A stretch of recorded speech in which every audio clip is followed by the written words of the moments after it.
Okay, so what I'm going to do is, the third video will be an example of factorising a cubic. So first of all, you might be asked to factorise a cubic in a couple of different ways. The first one will be this, here's a cubic, factorise this guy. So I'm going to go through and do that type of question. If you get here's a cubic, factorise this guy, you know one of the factors is going to be nice and small. That's what we're expecting. You're not going to give you a really difficult cubic to factor where it's really hard to find that factor, because then it becomes a time game. Who can use their time the most efficiently, and that's not really what the exam's about. If, on the other hand, let's say the lowest factor available was 11, there's probably going to be some information that provides you that, tells you 11 is there somehow. And you'll see a lot of those questions, we'll play around with them. But for now, we're going to use the factor theorem to help us with this, because we need to be able to factorise cubics. So P of x is equal to this. I'm going to test some low numbers, and I'm thinking 1, 2, negative 1, negative 2. 0 would be a factor if there's no constant. But there's a constant there, so if I put 0 in, I get negative 30. So you can look and see with 0 straight away. So let's try P of 1. P of 1 is 2 times 1 cubed plus 11 times 1 squared minus 1 minus 30. And if I put this in, I get 2 plus 11 is 13, minus 1 is 12, minus 30 is negative 18. That is not a factor. Now, what I will introduce to you now, which we'll talk about a bit more in the next video, is that P of 1 equals negative 18 means that if you divide that polynomial by x minus 1, that would be the factor, we do x minus this one, we would actually have a remainder, remember that r of x, that would be equal to negative 18. We want a remainder 0, that tells us we've got a factor. So that didn't work. Let's try P of 2.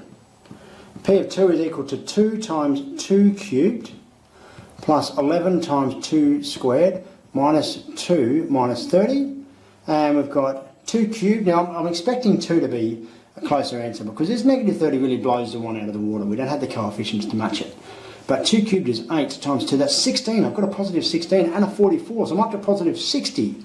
Minus 2 though, that's positive 58, minus 30, that's positive 28. That one didn't work either. Okay, so let's try P of, we'll go into the negatives. Negative 1, 2 times negative 1 cubed, so 11 times negative 1 squared, minus 1 minus 30, so that should be minus negative 1 minus 30. And now we have to be careful, because if I cube negative 1, I get negative 1 times 2 is negative 2. And here, if I square negative 1, I get 1, so it's plus 11. And here I get plus 1, and then I get minus 30. It's 12, 10, minus 30, that's equal to negative 20, so that didn't work either. But then if I do P of negative 2, and let's hope I've designed this right, I get 2 times negative 2 cubed plus 11 times negative 2 squared minus negative 2 minus 30. And this comes out as, if I cube this, negative 2 cubed is negative 8 times 2 is negative 16. That's 4, so plus 44 plus 2 minus 30. So I've got 46 positive, 46 negative, that's equal to 0, so this is a factor. Well, this is the root, or a 0, negative 2, so x equals negative 2 is a root, or a 0, or a solution perhaps, and it means that x minus negative 2 is a factor, or a divisor. And so we write that actually as x plus 2. So x plus 2 is our factor here, and I'm going to clean up my board and show you how we then go on and do the factorisation. Okay, great. So we've established that x equals negative 2 is a root, or a solution, or a 0 to this equation. And that means that x minus negative 2, which is equal to x plus 2, is a factor. We've established this using the factor theorem earlier in the video.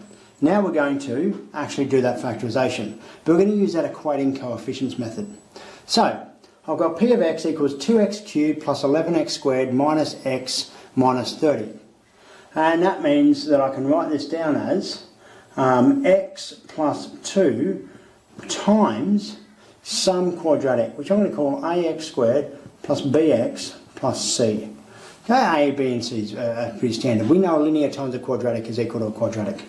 So I'm going to do this over here, and we're equating coefficients, so it's important here. I'll pop it in yellow. It's it's important here that we line them both up. So my big question is 2x cubed plus 11x squared minus x minus 30 is equal to x plus 2 ax squared plus bx plus c. And I'm going to do it with a little bit of laziness, a little bit of cheating here, a little bit of logic. Let's use a bit of logic, why not? So 2x cubed is only going to come, we'll do this bit in pink, it's only going to come from my x times my ax squared. So that gives me that 2x cubed is equal to ax cubed, which implies that a is equal to 2. And so we'll rewrite our equation now as this thing equals x plus 2 times by 2x squared plus bx plus c. Okay, now let's look at that linear term at the end. So we'll grab the green one and go, how are we going to get this minus 30? The only way that minus 30 is, so there should be a bracket there, 2 times c. So we've got this relationship. Minus 30 is equal to 2c, which leads to c is equal to negative 15. So we've got another one now which I'm pretty happy with. So I'm going to pop that one in there as well. In yellow, this is equal to x plus 2, 2x squared plus bx minus 15. Lastly, I'm going to solve for this b. So I'll do this one in orange. I'm going to think to myself, how am I going to get this 11x squared? The 11x squared is going to come from any way to get x squared. 2 times 2x squared is one way, and x times bx is another way. So I've got 11x squared is equal to 4x squared, 2 times 2x squared, plus bx squared. Which hopefully you can see means that 11 is equal to 4 plus b, and that leads to b is equal to 7. I'm pretty happy with that. So I've got this full, final factorisation of x plus 2, 2x squared plus 7x minus 15. And it's always worth checking now that we're comfortable this works by looking at that last little parity bit. So in blue, we'll mark up that last little parity bit and have a think about it. Negative x. The only way to get the linear term is to do the 2 times 7x or the x times negative 15. This is 14x, this is negative 15x. Add them together, negative x. We're very comfortable that that is the correct factorisation. So we don't have to do any more checking with that. The only thing is if the question asks you to fully factorise, it's now worth taking a moment with our quadratic term to see if we can factorise it.